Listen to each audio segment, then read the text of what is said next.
La mer fascine, la mer fait rêver, et les bateaux peuplent les rêves de la mer. Avec le galop du cheval, les voiles gonflées d'un navire ont marqué pendant des millénaires les vitesses les plus folles de l'homme et son audace la plus haute. Aujourd'hui, après l'invention de la machine à vapeur, les cargos, les paquebots continuent encore de marquer le courage de l'homme. L'homme qui, dans son génie, les a dotés des techniques de communication et de transport les plus sophistiquées et les plus raffinées, rendant la vie possible partout où nous le voulons. Mais cette volonté affrontera sans relâche des choix difficiles pour tracer sa route dans la nuit rendue plus noire par la brume. Cette volonté affrontera à tout moment le heurt, la tempête, l'imprévu et la solitude intimement liée à la survie. Et pourtant le rêve demeure, toujours à la vue d'un grand bateau qui glisse dans le jour, dans le soleil couchant ou dans la nuit bleutée. Notre regard s'illumine d'un certain espoir, d'un rêve nouveau.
Au cours des siècles, malgré des difficultés de tous ordres, ignorance de la topographie des côtes et des dangers marins, imprécision des instruments de navigation, absence de prévisions météorologiques, les hommes ont fait sur mer des prodiges et les voies maritimes ont toujours été entre eux le lien le meilleur.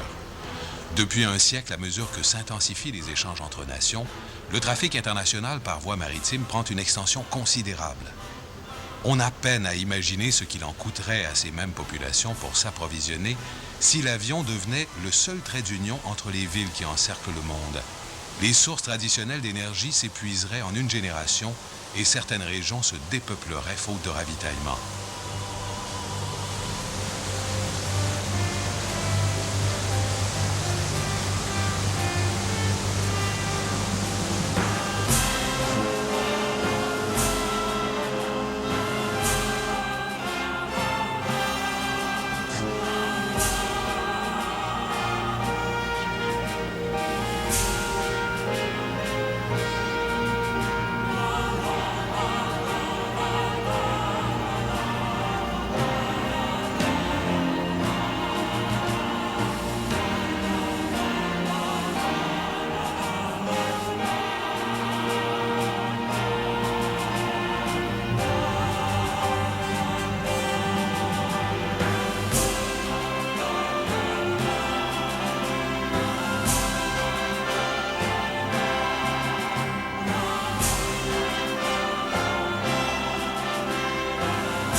Des pirogues au felouk du Nil, des baleinières de Moby Dick au supertanker, le monde maritime fut transformé à plusieurs reprises. L'apparition de nouveaux types de navires aux fonctions spécialisées, l'augmentation générale des capacités de transport, de même qu'un vieillissement sévère, caractérisent l'état actuel de la flotte marchande internationale. L'éventail des types de navires s'est élargi et le gigantisme de certains d'entre eux constitue une classe en soi.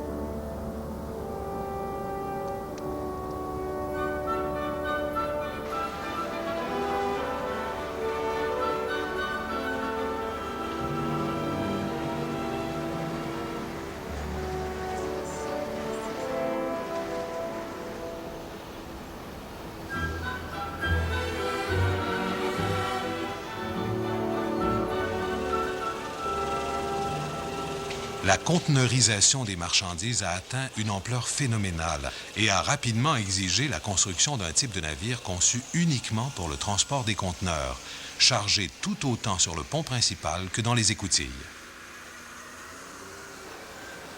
Les porte-conteneurs chargés à plein pont prennent la curieuse allure de boîtes d'allumettes flottantes. Là encore, le gigantisme n'est pas loin. Ainsi, le navire OOCL Canada, baptisé à Montréal au cours de l'année 1996, mesure près de 220 mètres et détient une capacité de 2300 conteneurs. La conteneurisation a conduit à une transformation radicale des ports à cause d'une intermodalité essentielle rodée à son plus haut niveau d'efficacité avec les transports terrestres, trains et véhicules routiers, de même qu'avec les réseaux de transport par voie d'eau intérieure.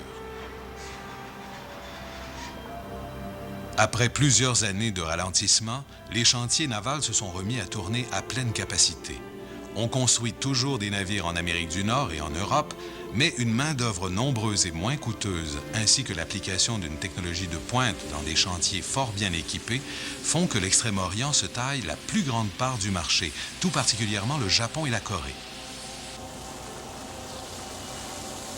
En 1995, le registre de Lloyd recensant les navires de plus de 100 tonnes de jauge brute mentionne l'existence de 80 676 bateaux de commerce pour une masse totale de 476 millions de tonnes de jauge brute. Ces données sont toutefois très évolutives. Plus de 500 navires font naufrage ou bien sont envoyés à la casse chaque année et près de 1000 autres sont construits et mis en circulation.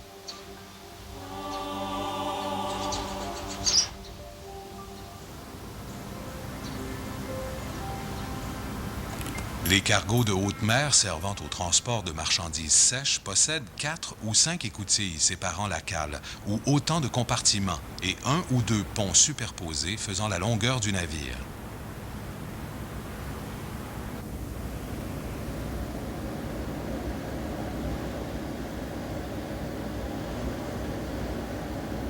La chambre des machines se situe sous le pont principal, à l'arrière du navire.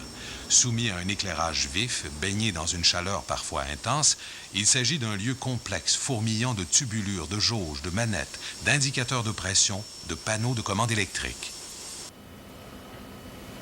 Le télégraphe a la forme d'un énorme réveil matin monté sur pieds géants. Sur chacune des faces, un cadran est divisé en rayons colorés. De stop à full ahead en noir pour l'avant, de stop à full astern en rouge pour la marche arrière. Chacune des impulsions données à la manette fixée à l'axe du cadran s'accompagne d'une sonnerie caractéristique. Les impulsions sont transmises par un jeu de chaînes à la chambre des machines. L'ingénieur en poste règle alors le régime des moteurs en conséquence. La passerelle de commandement d'un navire est construite de façon que l'on puisse avoir une vue sur l'ensemble des ponts pour exercer une supervision constante des diverses manœuvres et veiller à la sécurité. Une pièce d'une propreté méticuleuse qui est le domaine des officiers de pont. Zulu 355, Kilo India Zulu 355, Motor Vessel Vanguard, Motor Vessel Vanguard. Réception d'images et de textes, de données météo, envoi de facsimilés, positionnement des navires, radiodétection, téléphonie longue distance, autant d'innovations de pointe rendues possibles grâce à la technologie des satellites intégrés. 1330, I repeat, ETA, Marigold Bay, 19th May, local mean time 1330. Depuis le naufrage du Titanic, les armateurs n'ont eu de cesse d'améliorer la sécurité à bord des navires et surtout d'en améliorer l'architecture et la stabilité par un meilleur arrimage de la cargaison.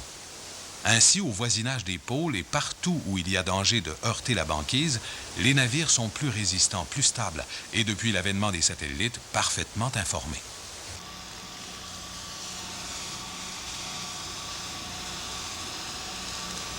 Certaines compagnies se font un devoir d'affréter des navires de haute performance, construits pour la navigation dans les glaces et possédant des équipages qualifiés.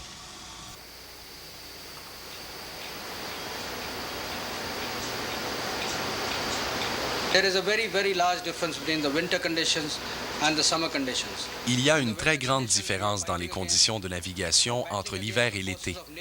Pendant l'hiver, nous devons combattre les forces de la nature. Et sur l'Atlantique Nord, il faut le voir pour le croire. Puis, lorsque nous approchons de la côte du Québec, il faut affronter un hiver très sévère. Les problèmes de navigation rencontrés là sont uniques au monde.